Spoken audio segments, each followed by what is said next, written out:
আসসালামু আলাইকুম এভরিওয়ান। তোমার প্রতি অনুভূতি গল্পের দ্বিতীয় পার্ট। 12টার বাসে রওনা দিলাম ঢাকার উদ্দেশ্যে, কিন্তু কোথায় গিয়ে উঠব, ঢাকায় গিয়ে কি করব, খুব চিন্তা হচ্ছিল। কারণ ঢাকা আমি ভালো করে চিনি না, আর কোনো আত্মীয় স্বজনও নেই যেখানে গিয়ে উঠব। ভাবির দেওয়ার টাকাগুলো গুনলাম, 5,000 টাকা আছে এখানে, আর আমার পকেটে 780 টাকা। ভাবি যদি টাকাগুলো না দিত তাহলে তো 2 দিন বেঁচে থাকাও কষ্টকর হয়ে যেত। এমন কোনো কাজও জানি না, সবেমাত্র কলেজে পা দিয়েছি। আব্বুর টাকা পয়সার কোনো অভাব নেই, যার জন্য লেখাপড়াটাও ভালো করে করেছি। পরিবারের সবাই আমাকে অনেক ভালোবাসতো। আমার কোনো দোষ ছিল না, শুধু একটাই দোষ, আমি মিথিলাকে পাগলের মতো ভালোবাসতাম। যখন থেকে বুঝতে শিখেছি তখন থেকেই মিথিলাকে ভালোবাসতাম আমি। একসাথে স্কুলে যাওয়া, খেলাধুলা করা, আমরা ছিলাম বেস্ট ফ্রেন্ডের মতোই। কিন্তু যখন মিথিলাকে স্কুলের এক বড় ভাই ফলো করতে শুরু করে, আর মিথিলা যদি সম্পর্কে জড়িয়ে যায়, সেই ভয়ে সুমিয়াপুর বিয়ের দিনই মিথিলাকে প্রপোজ করে বসি। কিন্তু মিথিলার সাথে সাথে এই কথা আমার আব্বুকে জানিয়ে দেয়। আব্বু আমাকে সেই দিন অনেক মারে। তখন নবম শ্রেণীতে উঠেছি মাত্র। আমার আর বিয়ে খাওয়া হইল না। আব্বুর হাতের মার সেই দিন প্রথম খেয়েছিলাম। আব্বু বলেছিল মিথিলাকে যেন নিজের বোনের মতোই দেখতে। আমার মায়ের দেখে মিথিলা অনেক হেসেছিল, কিন্তু মিথিলার প্রতি আমার কোনো রাগ আসেনি। বিয়ের দিন সুমি আপুর সাথে যাওয়ার জন্য বলেছিল আপু। আমিও প্রিপারেশন নিয়ে রেখেছিলাম, কিন্তু আমার আর যাওয়া হলো না, মিথিলাই গেল।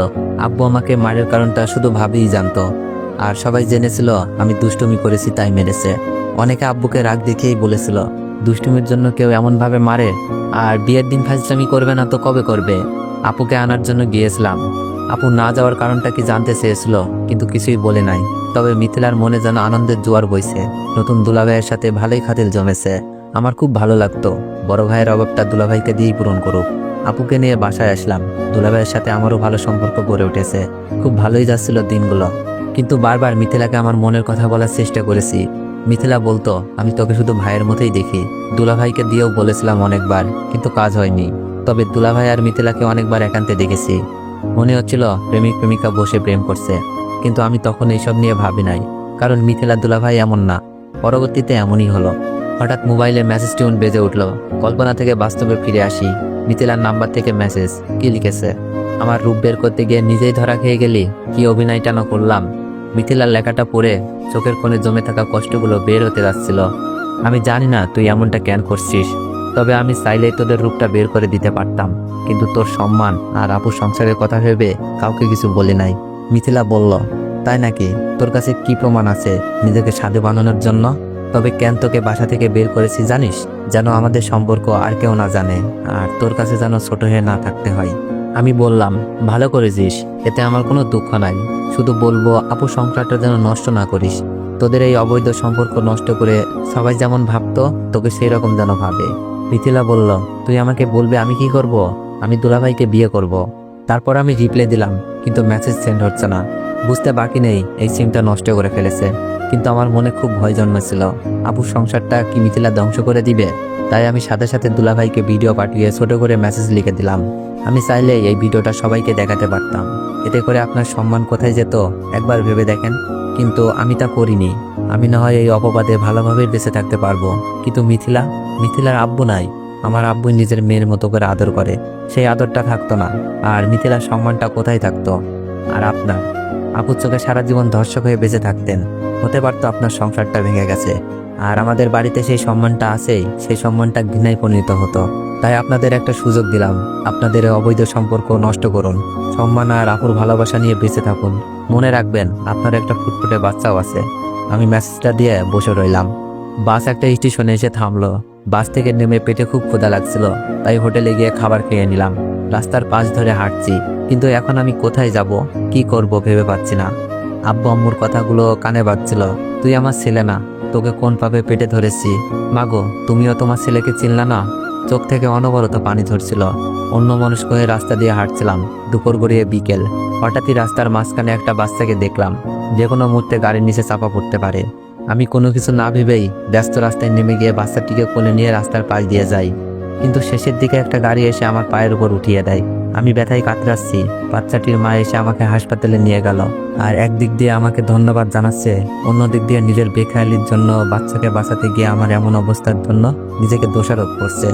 ডাক্তার এসে আমাকে কি যেন একটা ইঞ্জেকশন দিল। আস্তে আস্তে আমার চোখ দুটো বন্ধ হয়ে আসলো। চোখ খুলে দেখি পায়ে ড্রেসিং। বাচ্চাটি ও বাচ্চাটির মা আরেকটা আমাদের বয়সী মেয়ে পাশে দাঁড়িয়ে আছে। ডাক্তার এসে বললেন, পাটা খুব ভালোভাবে ভেঙেছে। আমি ওষুধ লিখে দিচ্ছি, নিয়মিত খাবেন। আর রোগীকে 1 মাস রেস্ট দিতে হবে। খেলাধুলা কোনো কাজ করতে পারবে না। 15 দিন পর আমাকে দেখিয়ে যাবেন। ডাক্তার প্রেসক্রিপশন ধরিয়ে দিলেন। বাচ্চার মা বললেন, আমার জন্য আজ তোমার এত বড় ক্ষতি হলো। আমি বললাম, না না আন্টি, নিজেকে দোষারোপ করবেন না, এটা শুধু একটা অ্যাক্সিডেন্ট। আন্টি বললেন, আচ্ছা তোমার বাসা কোথায়? তোমার ফ্যামিলির কারোর নাম্বার থাকলে দাও, আমি তোমার মা বাবাকে আসতে বলি। আমার মোবাইলটা কোথায়? মোবাইল খুঁজে পাচ্ছিলাম না। মোবাইলটা আমার হাতে দিয়ে বলল, তোমার মোবাইল রাস্তায় পড়ে ভেঙে গেছে। এটা তো একেবারেই গেছে। মোবাইল হাতে রেখে পকেট থেকে ভাবির দেওয়ার টাকাগুলো বের করে বললাম, আন্টি, হাসপাতালে কত টাকা বিল এসেছে জানি না। আমার কাছে এই কয়েকটা টাকা আছে, গ্রাম থেকে আসার সময় নিয়ে এসেছিলাম। টাকাটা নিন প্লিজ। আন্টি আমার টাকাটা পকেটে ঢুকিয়ে দিয়ে বলল, কি করছো তুমি এইসব? আমার ছেলেকে বাঁচাতে গিয়েই তোমার এই অবস্থা, আর তুমি আমাকে চিকিৎসার খরচ দিচ্ছ। আন্টি বলল, তোমার পরিবারে কেউ নেই? তাদের তো খবর দিতে হবে। আছে, আব্বু আম্মু ভাই ভাবি চাচা চাচাতো বোন, কিন্তু এখন আমি ওদের কেউ না। বলতেই চোখ দিয়ে পানি বেরিয়ে আসলো। আন্টির সাথে থাকা মেয়েটি বলল, তাহলে আপনি যাবেন কোথায়? আমি কান্না করছিলাম আর বলছি, জানি না। আর সকালেই বাসা থেকে বের করে দিয়েছে আমাকে, একটা মিথ্যা পাপের অপরাধে। আন্টি বলল, আচ্ছা তাহলে তুমি আমাদের বাসায় আসো, তোমার এখন রেস্টের দরকার। না আন্টি, এটা কি করে হয়? উপকার করেছি বলে আপনাদের বাসায় গিয়ে উঠবো? মেয়েটি বলল, চুপ করেন, এত ভালো মানুষ সাজার দরকার নাই। আমার ভাইকে বাঁচিয়েছেন, এখন আপনাকে বাঁচানোর দায়িত্ব আমাদের। চলুন। চলো ওঠো। আন্টি আমার 1 হাত ধরে তুললেন। আন্টি আমার কাপড়ের ব্যাগটা কই? আন্টি বললেন, আমরা তো তোমার ব্যাগ দেখি নাই, মনে হয় কেউ নিয়ে গেছে। আন্টি 1 হাত ধরে আর মেয়েটি আর 1 হাত ধরে হাঁটার জন্য বলল, কিন্তু আমি পা ফেলতে পারছি না, খুব কষ্ট হচ্ছে। প্রথম পা ফেলেই চিৎকার দিয়ে উঠলাম। আন্টি বলল, আস্তে আস্তে পা ফেলো। তো এভরিওয়ান, নেক্সট পার্ট চাইলে একটু বেশি বেশি কমেন্ট করুন আর একটু বেশি বেশি কপি লিঙ্ক করে দিন। ধন্যবাদ।